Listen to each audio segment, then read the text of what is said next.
Hi. Hi, Kisha. Nice to meet you. Nice to meet you. Can I Welcome. come in? Yes. Okay. This is their production area.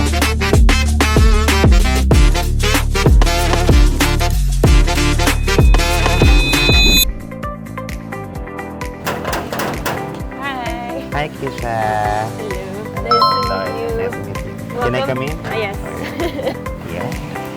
Brand manager ng Pro Almighty. Ayan na, so nandito na tayo ngayon sa loob ng warehouse ni Pro Almighty Enterprise. Yes. And isa sila sa mga clients namin sa Ecom Accelerator. And I'm here with me, my very friend. Hello. Yan, si Kisha, brand manager ng Pro Almighty. So, she will tour us here sa office nila and tingnan natin kung kamusta ba yung business niya, paano ba siya nag-umpisa, ano yung mga challenges, paano nila napalaki yung brand nila. I do hope na marami kayong matutunan. Yes. This is their production area.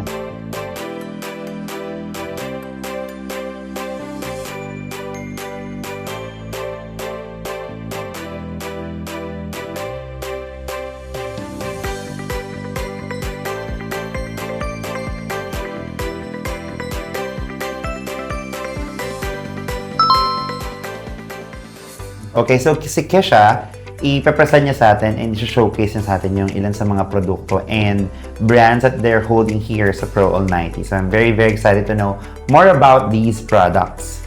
Tanungin natin siya, ha?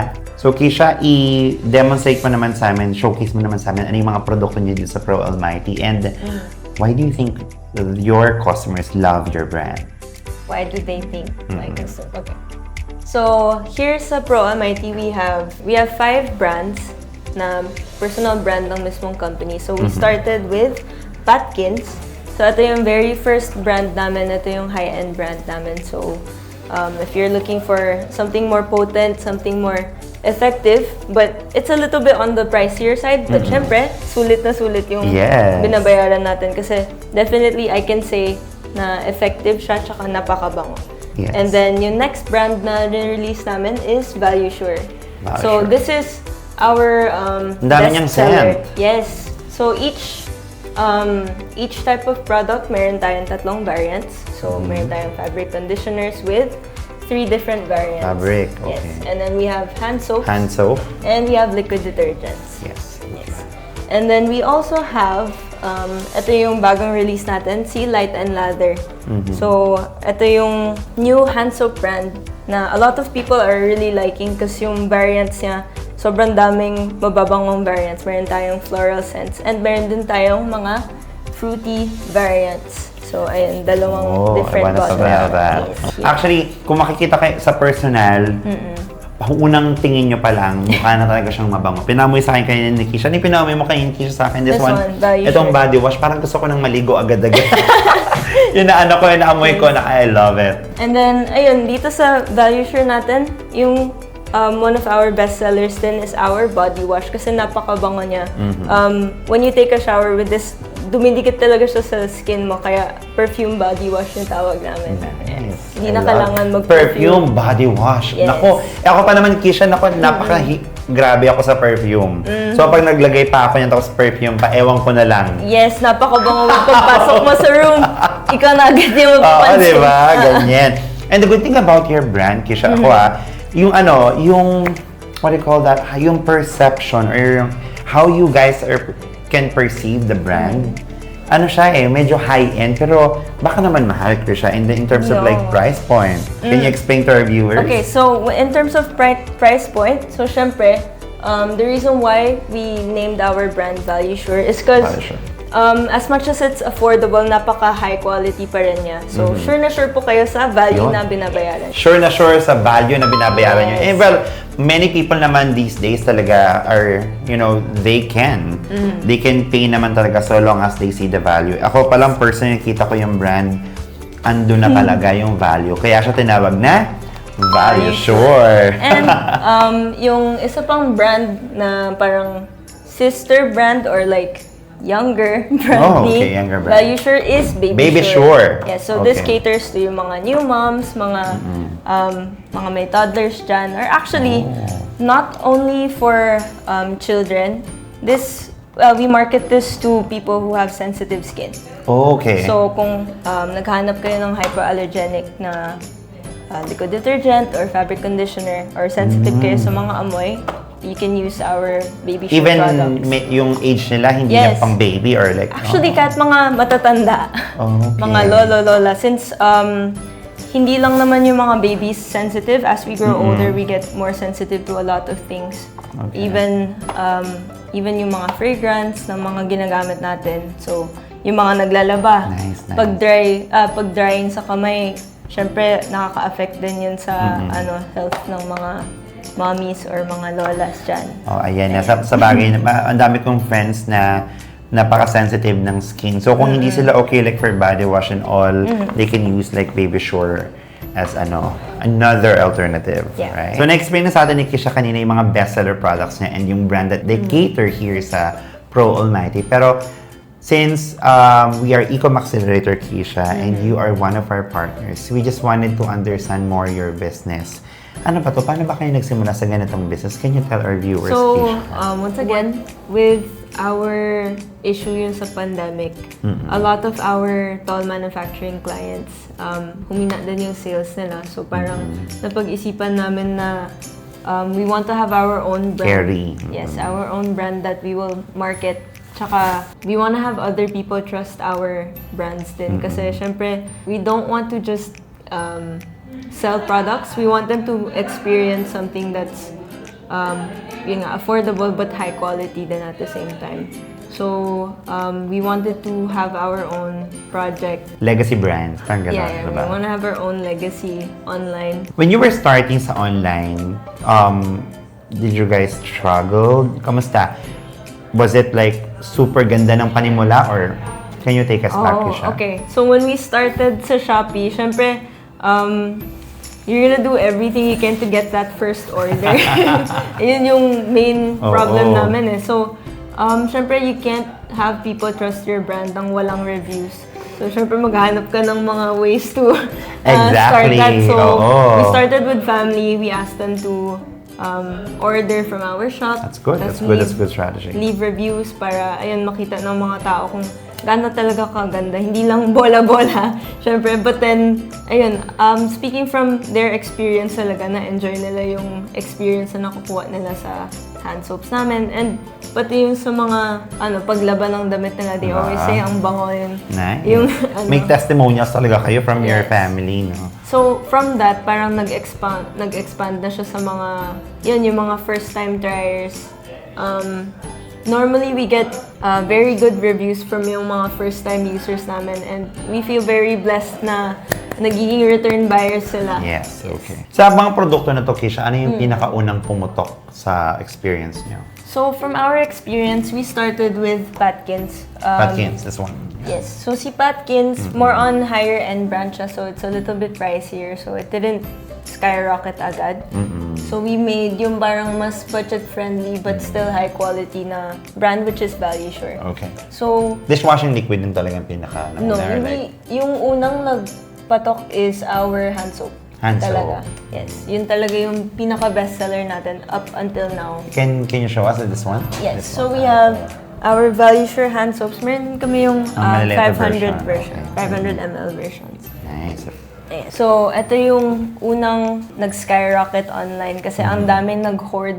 Grabe sa word. Hoard. I love nag-hoard it. sila kasi pinang-gift nila for Christmas.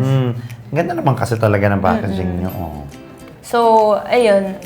Dito nag-start yung traffic sa Shopee namin talaga. When you guys were starting sa online, ano yung tandang-tanda mo na parang Struggle. naging struggle or challenge nyo na talaga, ang hirap nito parang gano'n. So, one of the things that we overlook, syempre, is pag nagsa-start ka, yung only thing that you consider is yung cost mo.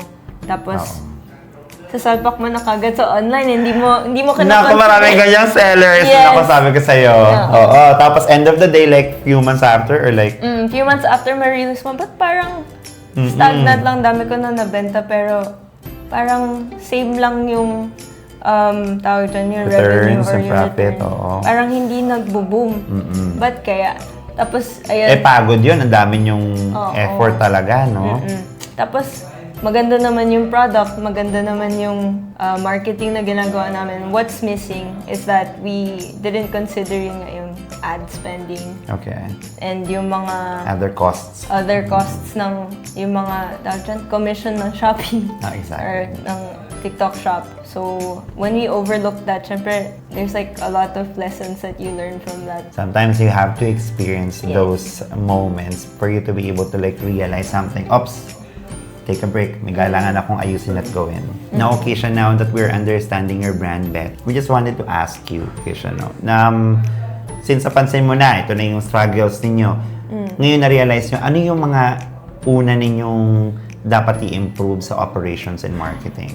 So operations and marketing. Okay.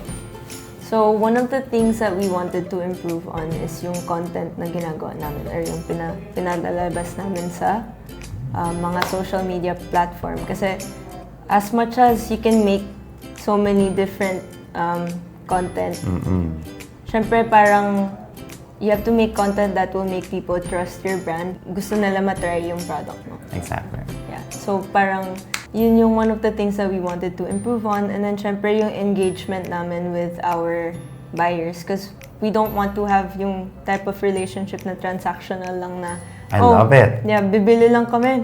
And then that's it. We want to take care of our customers then. We want to build a relationship with them para, ayun, mas matrust din nila kami, not only as a brand but also as people. Sabi ko nga sa kanila when we were talking kanina, your brand is supposed to be super known talaga now. Kasi ang ganda. Actually, ngayon pa lang, yung binigyan nila kami ng product sa office namin, naubos agad sa sobrang bango niya. And I'm a believer of the product. Now, it's just the visibility kung gaano kadami nakakilala sa brand. Kasi I believe naglagay na rin kayo sa mga supermarkets, is it? Yes. We're And how was the available in experience? So, ayun, with the rise of online shopping, obviously, a lot of people have shifted to yung online market na. So, sobrang bihira na yung pumupunta sa grocery. And normally, yung mga pumupunta na ngayon sa grocery, yung mga alam na nilang brand eh. Kung anong sa bagay. Parang kung alam mo na, let's say, itong si brand X sa dishwashing. Siyempre, yun na yung bibilin mo, alam mo na eh, tried and tested na siya. So, it's a lot harder to get new customers from yung Sa physical stores. At least they were able to experience. Pero now, may ilang physical stores pa rin na Yes, meron they're kayo. all still there. The nice thing is, yung mga feedback namin from the physical stores, yung mga nakakatry daw, doon na sila lagi kumukuha sa amin. Kung baga, galing sa physical store going to online or online going to physical? Both. Parang yung mga curious lang na pumunta sa shop, tapos tinry nila instead of their usual brand. Yung feedback ng mga nagmamanage dun sa physical stores, what they tell us is that they get our brand na rin after trying. Oh. So, yun yung maganda. Tapos parang they ask kung if it's available online, ganun. Nako, kaya dapat kayo sa mga kapakinig nito, bumili kayo nitong mga brands na Keisha, itong Value Shore, tapos so unahan nyo na. Nag-hoard na, imagine, for very, very perfect for gift. Ginawa nyo ba itong gift set that has there been a time? Actually, we wanted to try for Christmas, especially this year, we're wanting to make gift sets para mas Ganda, nice na. matry ng mga tao yung different variants. Kasi most of the time, isa-isa lang din try nila. But then, yung iba gusto na try yung parang sample sizes. But then, ayun, yung smallest na namin would be 500 ml. Okay siya ngayon kasi marami ding mga Filipinos now na naghahanap din talaga ng something na pagkakakitaan. Do you guys offer anything na pwedeng, malaman ng mga viewers natin? Baka naman may mga opportunities kayo that you can present as well. Yes, of course. So, syempre, yung brands po natin, we offer wholesale prices. So, we have a lot of resellers din sa ating mga online platforms. So, they message us and then they ask for mga wholesale prices and we do offer that. So, if you want to be a reseller, just reach out sa aming mga Facebook or sa Shopee store. Okay. So, Keisha, bigay ka nga sa amin ng kahit na anong produkto na may very good wholesale price if they can avail to. Wholesale. Actually, these, etong Light and Lather. So, very easy to market kasi ayun nga, napakaganda nung packaging. And normally, the price range is around 70, 60 to 70 pesos each. And you can Sell. easily sell it for double the price. Yun yung nakita namin.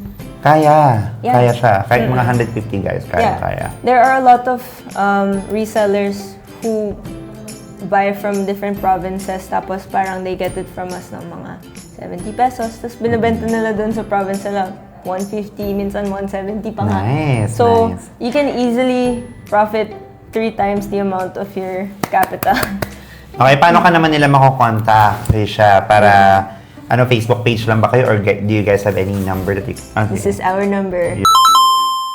How about your Facebook page? Okay, so our Facebook page is Pro Almighty Enterprises. You can just reach us there. You can give us a call then sa page namin.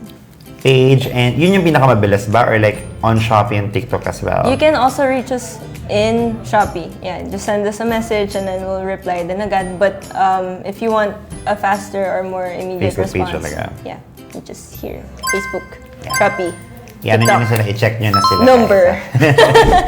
Guys, let's support Pro Almighty Enterprises. Yung mga brands that they're releasing are so good.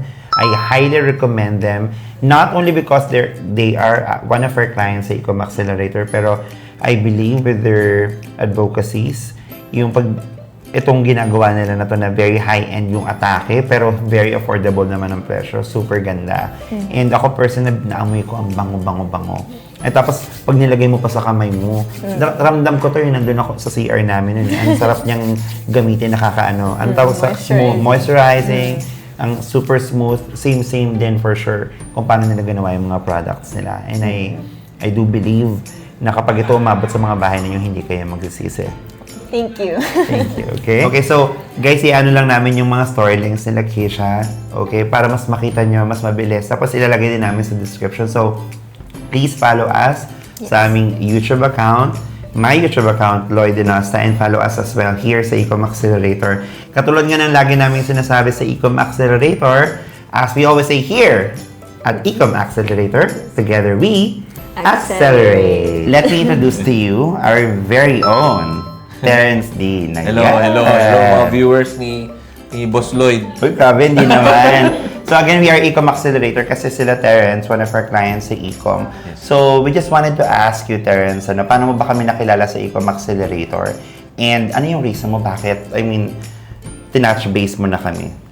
Actually, kasi since 2024 ng October, nag-start na ako mag-try sa online business. For the whole 2025 na ako yung nag-handle nung Shopee, ng online stores namin, TikTok and Shopee. Parang lahat na lang ng vouchers, lahat ng campaigns, lahat sinalihan ko na lang. Pinaglalapat mo na sa Oo, store parang mo. ano lang, alat tsamba na lang, bahala na. So, ang nangyayari, kala ko profitable na ako, pero at the end of the year, nung nag-review ako, actually sinend ko sa ChatGPT and Gemini Grabe, yung data. And then, dun ko nalaman na ano pala ako, nalulugi na pala. Okay. So, kala ko kumikita. Kasi tumataas yung GMV, yung sales. Pero, yun nga, sobrang lugi pala. Okay. And then, for some reason, si Gemini, na-refer kayo ni Gemini. Okay. Yun, doon na yung, nung nakita ko siya, tinawagan ka agad namin yung Ecom Accelerator. And then, the rest is history. Oh, sobrang ganda ng performance ngayon. Yung ROAS times 3 na from before. And parang trust the process lang. Exactly. And yung katulad na sinabi niya, trust the process. Siyempre, ang business, hindi volatile naman yan. Hindi naman laging pataas-pataas Yes. But the good thing about what we do, it's so collaborative. Kailangan alam nila Terrence, nila Kia, nila Keisha, kung ano yung next action na gagawin sa store nila just in case bumababa na naman yung ROAS, bumababa na naman yung sales, and we have to collaborate with each other. Yes, Tsaka maalaga talaga yung Ecom. Anytime na tumawag kami, may sagot talaga. Thank you very much. So yun na nga, I'm sobrang here with Terrence. And Terrence, gusto namin mas maintindihan. Can you take us back when you were starting the brand? Paano ba ito mo naumpisahan? Paano ba ito naisip kasi? We started 2016 as toll manufacturer talaga kami for other companies. So, brand nila, tapos kami yung gumagawa. Parang ganun. Doon talaga nag-start, doon nag-revolve. And then, unti-unti, nung nag-pandemic, medyo napansin namin kasi maraming clients kami na nawala rin. So, me as business owner, nakita ko wala akong kliyente kasi wala akong sarili kong brand. Okay. So, mula noon, 2021, nag-start na itong ValueSure. Diyan kami nag-start kay ValueSure and then unti-unti namin dinevelop yung brand. Unti-unti na namin pinag-aralan kung paano, saan namin ipupush, saan namin ibibenta. And then, doon, 2024, medyo may malaking client ako na nawala. So, naisip ko na kailangan talagang i-push na yung online business. O sarili na namin brand. And then, doon na yung nagkaroon din ng struggle nga dahil nga doon sa online. Hindi kami marunong eh. Nasanay kami, B2B talaga eh. Yeah. So, nung nag-online, doon ko nakita si Ecom. Doon na yung history. Yan na yung, sana, from today onwards, maging mas better na yung And online. that's our commitment, Terrence. Yes, sana. So, right now, Terrence, do you guys carry pa din ba like, for example, magpapabrand sa inyo or like you guys focus with your own brand? Actually, for now, focus kami sa brand pero hindi ko kino-close yung doors for toll manufacturing. Open pa rin naman kami. So, depende sa arrangement. Okay. Pwede And pa rin explain naman. naman kanina ni Kisha kung paano nyo sila mako-contact. Yes. Okay. No, so, message nyo lang sila doon. Marireach naman sa Facebook page. May TikTok kami and may Instagram, no? So, ayan, nandito kami ngayon sa Pro Almighty and very, very happy to have this warehouse tour with them. Gagawin din po namin to sa mga winning clients namin sa Ecom Accelerator. As we always say here at Ecom Accelerator, together we accelerate!